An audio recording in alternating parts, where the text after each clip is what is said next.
Hi to those of you who are expecting me to come on at 10. And some of you came on earlier because I started showing. So this is how it is. You can't do a live TikTok, if somebody doesn't have 1,000 followers. But this woman that I wanted to interview doesn't have a TikTok account. So we did a Zoom interview. So some of you have seen it's in 3 pieces, and it's started. I hope some of you have already seen some of it. Others of you will go and watch. And what I had talked about earlier when I came on was that the reason I did the interviews with her was because there's so much conversation now. There's so many questions that I see on about the border, about immigration, about Greg Abbott down at the border, about what's going on in Eagle Pass, where I did visit a couple of months ago. And one of the things I was saying when I came on earlier, so that some people could go back and watch those interviews, is that we want to have a political conversation that is genuinely holistic. And what do I mean by that? The dominant political conversation is geared towards symptoms, but they don't look at root causes. And one of the reasons that traditional politicians often don't want to look at root causes is because when we do, we see how often the policies that they passed were at the root cause in too many cases. We want to talk about root cause because if you don't, then you can't really transform a situation. You might eradicate a symptom, but it will only be temporary. It might suppress the symptom, but it will return. So, as I was saying earlier, whereas the Biden administration might look at economic data, I look at human despair. What's the human experience? We've got everything upside down. We look at economics as though it is a better indicator of the human experience than the human experience is. So we're going to turn all that around. And that's why I wanted to talk to Erica Marquez.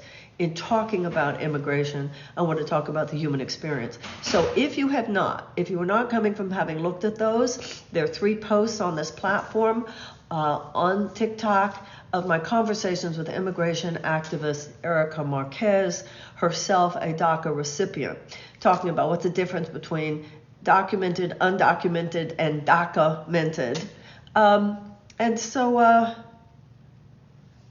I was mentioning there, my father was an immigration lawyer. My brother is an immigration lawyer.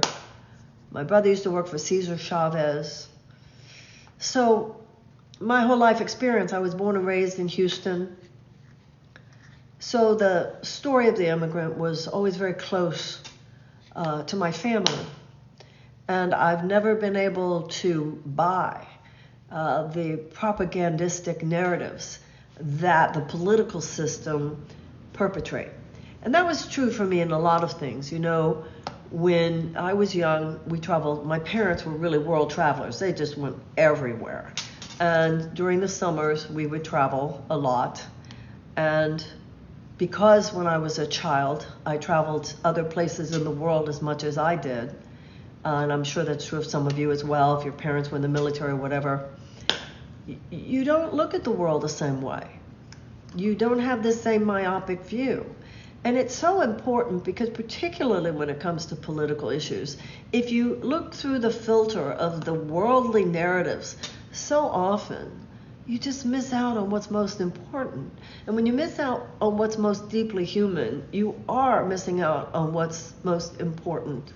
And you'll never come up with the answers that you need and the solutions you need. I remember when we invaded Iraq, and my daughter was born in 1990. 9/11 was in 2001. So however long after that was the invasion of Iraq within that next few years. And I remember I was in Canada on a business trip working. And I remember calling the babysitter.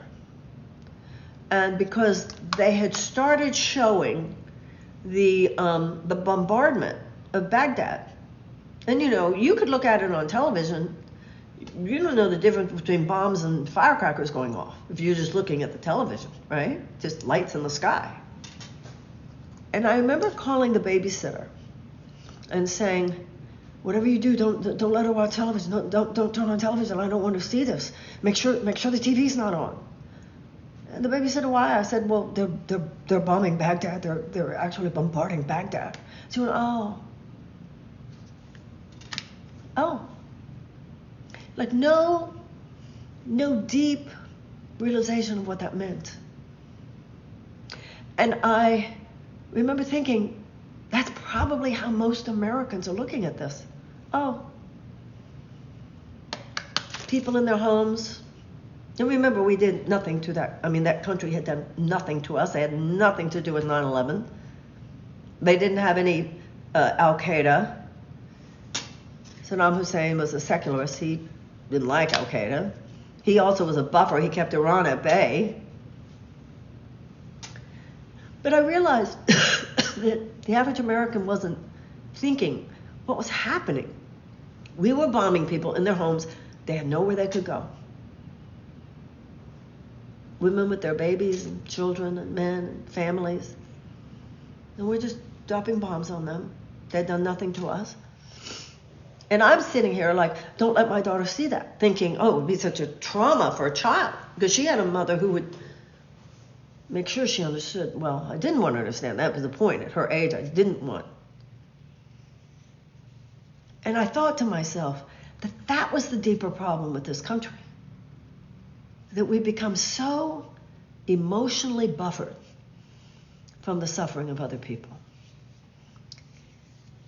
And then even when we become hip to it or attentive to it, too often we're very selective.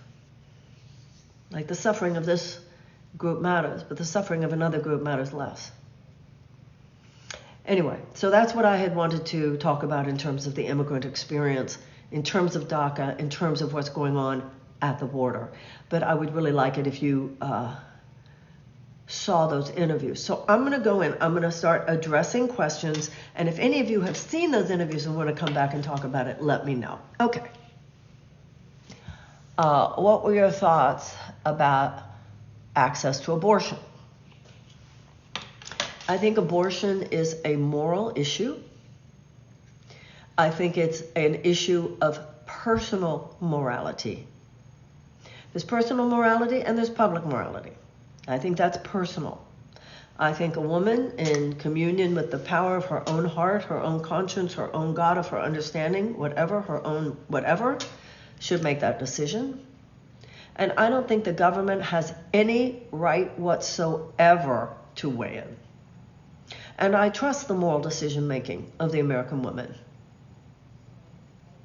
And I don't think government has any right to be part of that decision making. And if I'm ever president of the United States, I'll do everything possible to codify and to protect any rights of a woman to do what she wants to do with her body. Subsidize. Thought of the LGBTQ community. The LGBT community has been a kind of love affair in my life. When I started lecturing in the early 80s, in 1983, not long after that, I was in Los Angeles, and not long after that, the AIDS crisis burst onto the scene, and I was very involved. Why was I very involved? Well, it took organized religions a bit of time. It was a lot to work through because homophobia was very rampant. And so there was a lot of silence. There were people really desperately needing solace, comfort. There's a lot of fear in the air, as you can imagine. You know, I've talked about this before. It was a lot like COVID, but it was the opposite. It was like COVID in the sense that all of a sudden all anybody could talk about was this disease. COVID was very easy to get, but the chances were you would survive. AIDS was very hard to get, but if you got the virus, you would almost certainly not survive. And I was at that time 31 years old. And I was talking about a God who loves you no matter what, and how when we love each other enough, miracles happen. And so it became a kind of thing, my Tuesday nights in Los Angeles, a kind of place where people gathered. so many people's lives were affected, not only people who had contracted the virus, but people's brothers and sisters and mothers and fathers and children and loved ones and friends. And particularly because I was in Los Angeles and then in New York, you know, so many people in the arts and some of the greatest creative geniuses in our culture. You know, the LGBTQ community, the contribution to the arts is so much higher than the numbers. And really, truly, some of the great artists, great filmmakers, actors. It was devastating. Anyway, it was the way that I first became.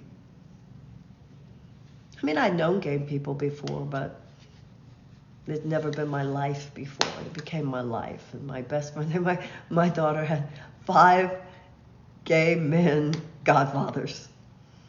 And this was before, it was just beginning when gay men would be adopting children. And when I got pregnant, it was like, we're having a baby all over town. It was very sweet. Now, on a serious note, I mean, that was very serious in my life, but on a serious note politically about LGBTQ, IA+. One of the first things I would do as president is confer special protection status on transgender Americans because they are a targeted group. And I want to say why this matters particularly. I talked before about how we need to, in the new politics, we're not going to have a new world. We're not going to give birth to a new world if we don't give birth to a new politics. And one of the things we talked about already tonight was that we can't just address symptoms, we have to address root cause. And the other thing is that we have to do with our political life, which is our collective life. It's no different. That's all the politics is. It's of the people. It's our collective decision making. There's personal decision making and collective decision making. And you always want to ask, what is my North Star? What is my mission statement for my life? What is my vision?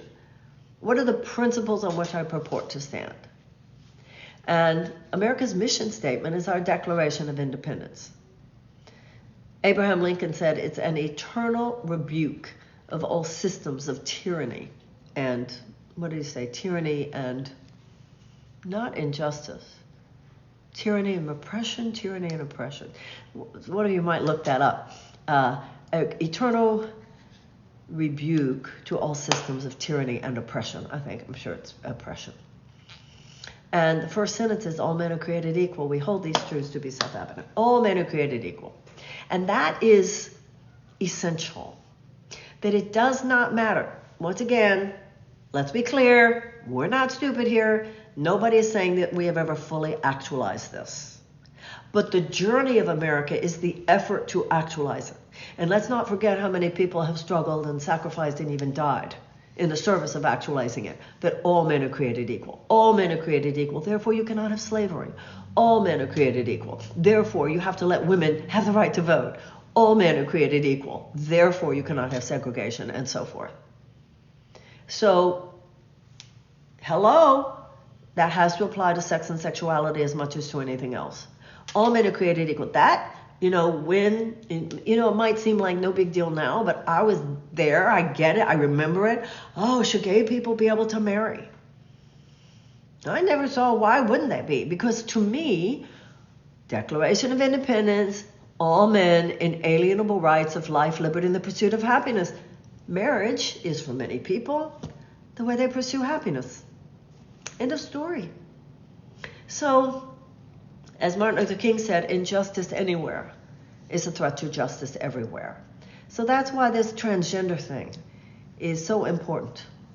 Because the issue to me is not whether you're Black American, white American, brown American, Jewish American, Muslim American, Christian American, Hindu American, atheist, agnostic, man, female, non-binary, straight, transgender, gay, American. And at the effect, should be at the effect of the same laws and the same sense of justice. So that's how I feel. And LGBTQ, it's homophobia, like anti-Semitism and racism and any kind, bigotry, Islamophobia. They are malevolence of the heart. And, government cannot rout them out of the heart. But government can put social guardrails up so that if you have not evolved beyond that, you're right. But you don't have the right to act in a way that places your prejudice in the way of someone else's good. And as president, I would make absolutely sure of that. She's on a topic. How do you feel about what's happening? Ceasefire. Absolutely ceasefire. I have said that many, many, many, many times. And I don't understand why Joe Biden is going along. We need a ceasefire. We need a release of those hostages.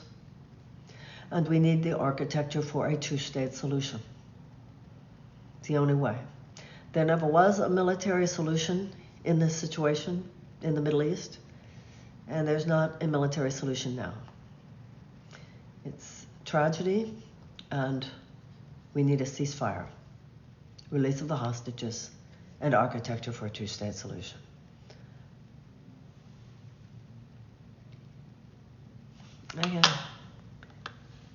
No, the retirement age should not change. That was a Nikki Haley thing. No.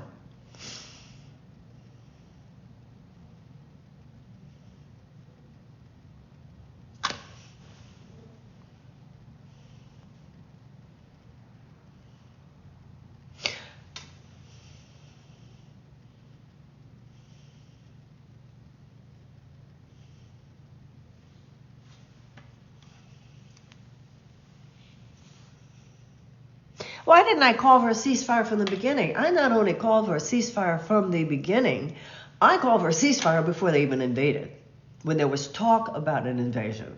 And if you go to Marianne2024.com, you will see on the menu, Israel and Palestine. So that's the new. Yeah, and you'll see that. It's not like I woke up one day recently.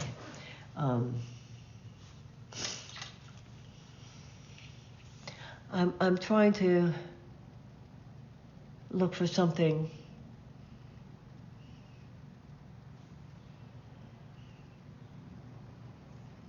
Student loan debt.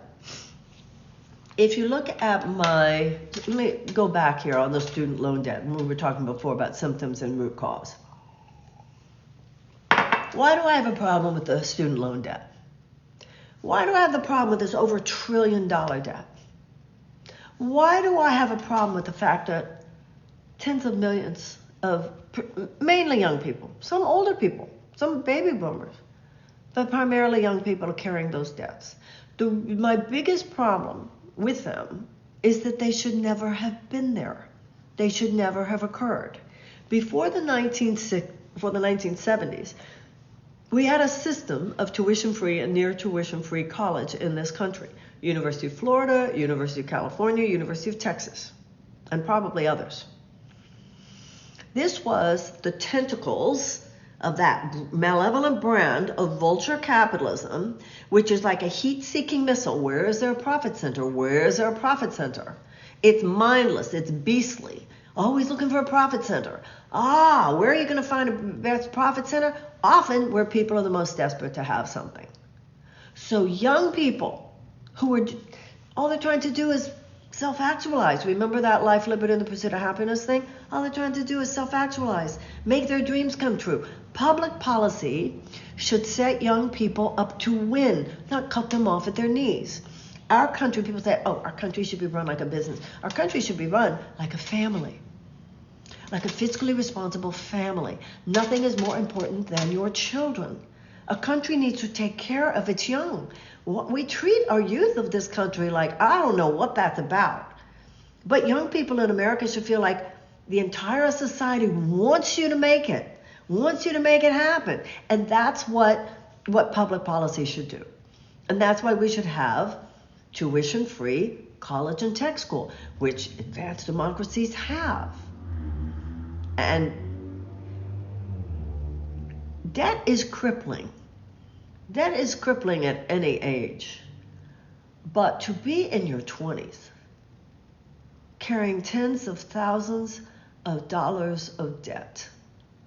I was reading about community college students in California living in their car in the United States of America. So I had an interview with a gentleman from, I forget what the organization is called, but you can find it. You can find the interview on Marianne2024.com. It was like a Zoom interview. And according to him, the president today could use the Higher Education Act and completely eradicate all the college loan debt. And that's what I would try to do, completely, because those people who are carrying those college loan debts, a man actually said to me, you know, Marianne, the problem with young people today, he said, is they don't have enough respect for capitalism. And I remember saying to him, maybe if they had some capital. You think? People have to have wiggle room. Too many people in America, including too many young people, feel these invisible chains around them of economic constriction. I can't even imagine being in my 20s, who I was in my 20s, if I'd been carrying those kinds of debt. And then we've all met people. I certainly have. You probably have too. You took out these college loan debts, and particularly for people of color, being told that's the way you close the wage gap. Get an education. They get the degree, they come out, they have the degree, they do the math. Well, with this degree, I can start working in the field that I got my degree for. And I probably, by the age of 50 or 60, will pay off this college loan debt. And it's such a psychological burden for people that many of them go, well, I'm going to go work somewhere else. And yet still they have to pay off those college loan debts. If I'm your president, I'm going to do everything possible. Get rid of them. And I'm told, and go listen to that interview with the Higher Education Act, I think we could do it.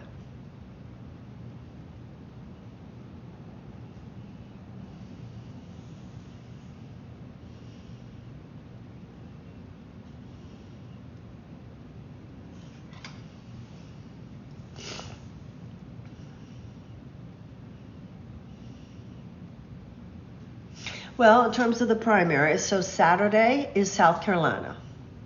And we're on the ballot in South Carolina. I try very hard to put together a team there, put together a campaign there. In South Carolina, as well as in Nevada, it's machine politics. And you've probably noticed that the machine was not very hospitable to me. The DNC had decided it's Joe Biden, and that's just the way it is. And they came up with this narrative, you don't primary an incumbent, which is ridiculous. There's nothing in the U.S. Constitution that gives special assignation to an incumbent president. This is not people primary incumbent senators all the time, people primary incumbent congressmen all the time. But they had decided it's Joe, and boy, they kicked me off ballots. They would tell people that they couldn't have me come speak at their Democratic clubs, and vicious and smears. Infiltrators in the campaign. I mean, you'd think it like something out of a movie, but it wasn't. It was real. Anyway, so South Carolina, I tried. But there are some people, and I hope that those of you who are in South Carolina, remember you can still vote for me. I'm on the ballot. And then next Tuesday is Nevada, and I'll be going to Nevada. I will be there this coming Sunday. If you or anyone you know are in Nevada, spread the word. I will be there this coming Sunday at 3 p.m. at the Center for Spiritual Living. You can see the ad on my website. You can, at Marianne2024.com, in the events section. You can see it on all my platforms.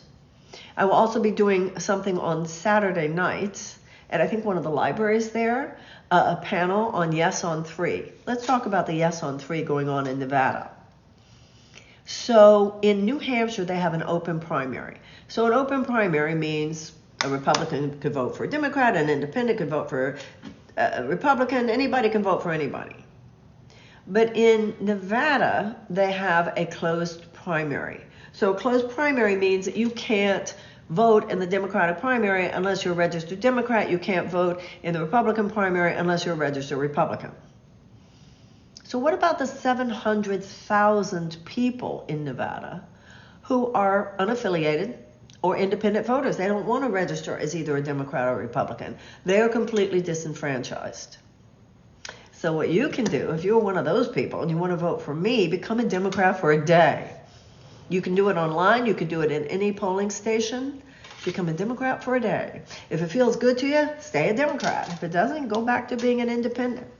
You know, George Washington, in his farewell address, warned us. He said, political parties could form factions of men more loyal to their party than to their country. And John Adams, our second president, said that he thought that they were one of the greatest threats to democracy. Somebody said I went from independent to Democrat to vote for me. Thank you so much. And there is still early voting through tomorrow in Nevada, and then the primary is on Tuesday. On South Carolina, you're still in early voting, but then I don't know when that ends, and then the actual primary day is on Saturday. And I forget what I was going to say. Oh yeah, so in Nevada, there's this big thing called Yes on 3, and that is to change it into an open primary state, so as to no longer disenfranchise those 700,000. For me, that's kind of a really big deal, because in ways that have made me very sad, actually, a lot of traditional Democrats, I don't know, they're just, get this thing, we have to go with Joe. The DNC says we have to go with Joe. Why? You know, when I was younger, Lyndon Johnson was an incumbent president, and Eugene McCarthy, and then Robert Kennedy Sr. primaried him. Nobody thought it was weird. We just thought it was democracy. The traditional role of the political party is to stand in the back. Lost my vote. I wonder why. Traditional role of the political party is to stand back, let the people decide. That's what all this is about. The only safe repository for power in the United States is in the hands of the people. And then the party is supposed to come in after the people have decided. The role of a political party should be to facilitate democracy and the democratic process, not manipulate it or suppress it. I saw something about in Kentucky, and I think we're on in Kentucky. We're on in 33 states. So I think that's really all I had to say about those things. I'll take one more question. What's your opinion on immigration? Well, what I had hoped was that you would go look at my interview with Erica Marquez. And you know what would be cool? Why don't we do this?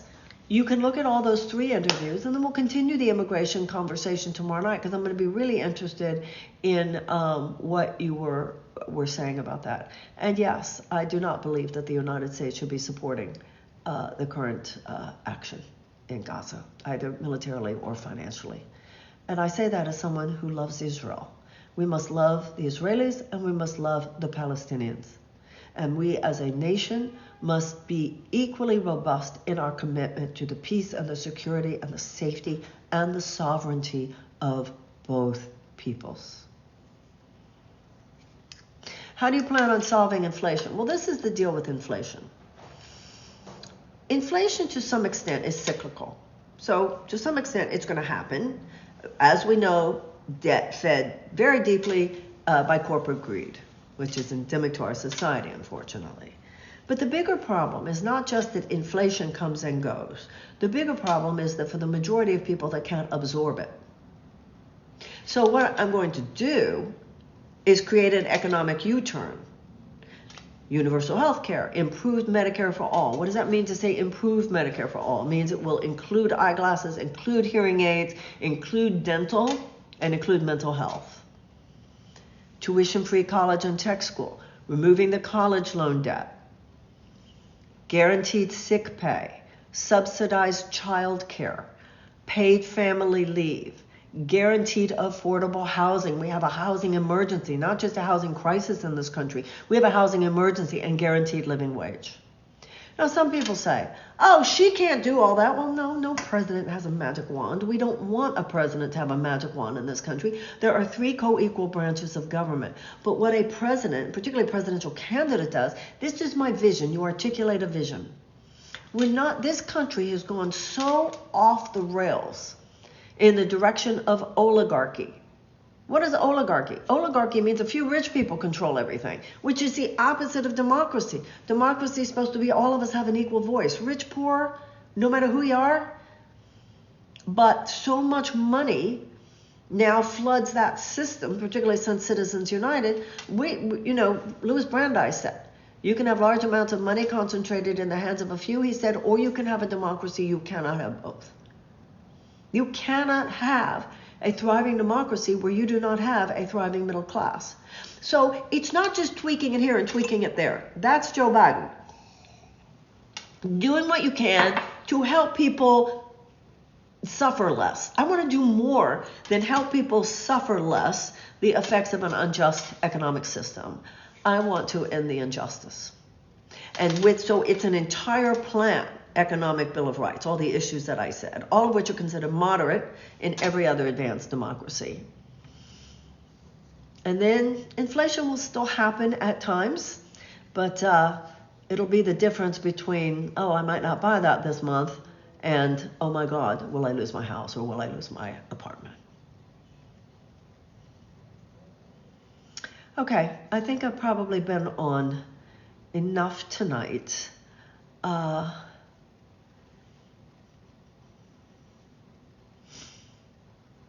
I don't really see anything that we have not covered.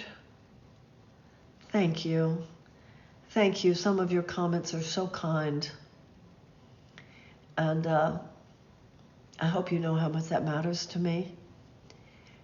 Politics, there's such unkindness, casual destructiveness and things that. So when you are kind, please know how much it matters to me. Sometimes when I see kind things online and I feel like it would be kind of cheesy if I said something about it, but please know many times I'm up and I'm reading and I'm really grateful. Particularly, I was reading tonight about a man named Reid Hoffman. $2 million he gave to support the Biden's writing campaign in New Hampshire. $2 million. And I think we talked already about the television ads on the Phillips campaign that were all paid for by these big super PACs. And the president's campaign has $1 billion, and then $600 million more in the super PACs. So it really is set up to make it so that only those with a tremendous amount of money. We're not just talking rich, we're talking super rich. And that's what an oligarchy is. That's the point. When the system becomes something where only the very, very, very rich get to weigh in, basically. So we're obviously none of that, and we're a grassroots campaign. So every dollar you give helps me stay in there. And just sort of stay in there and get these views in there. And I'm so grateful to you. So if you have already given, I'm so grateful to you, and hope you'll consider giving more. If you haven't given, if you feel that this campaign has something meaningful to contribute, I hope that you will support us. And you can do that, of course, at Marianne2024.com. How would you work? I'll take one more. How would you work with a resistant Congress? I don't care who you are. I don't care, Nikki Haley, Donald Trump, Joe Biden, Dean Phillips, Marianne Williamson, Jen Kuger, whoever. You hope that you're going to have a Congress and a Senate, a House and a Senate, of people who agree with you and like you and want to work with you and align with your vision. But there's no guarantee. There's no guarantee ever. So you do what you can. I would have sharp elbows. I will tell you that. I'd be a tough negotiator, respectful, but as tough as possible to advocate for the people who put me there. And you have the bully pulpit. And some things you might not be able to effectuate. I mean, when I mention all those things, it's not like in 4 years, I'm going to have some magic wand, but they will be in the political ethers in the way that they would not be. I do not have a president who spoke about those things. It's time we had a president who in the State of the Union talked about hungry children. It's time you have a president who in the State of the Union said, you might have noticed we're ramping up rather than ramping down fossil fuel extraction, ending the drug war, waging peace, a living wage, housing emergency, Medicare for all. Wouldn't fix everything, but it would help turn things around. Let's grab a hold of history here and turn the wheel. So particularly, if you live in South Carolina or you live in Nevada or you know anyone there, get on the phone, text, email, do what you can. It would be really, really wonderful to keep this thing going.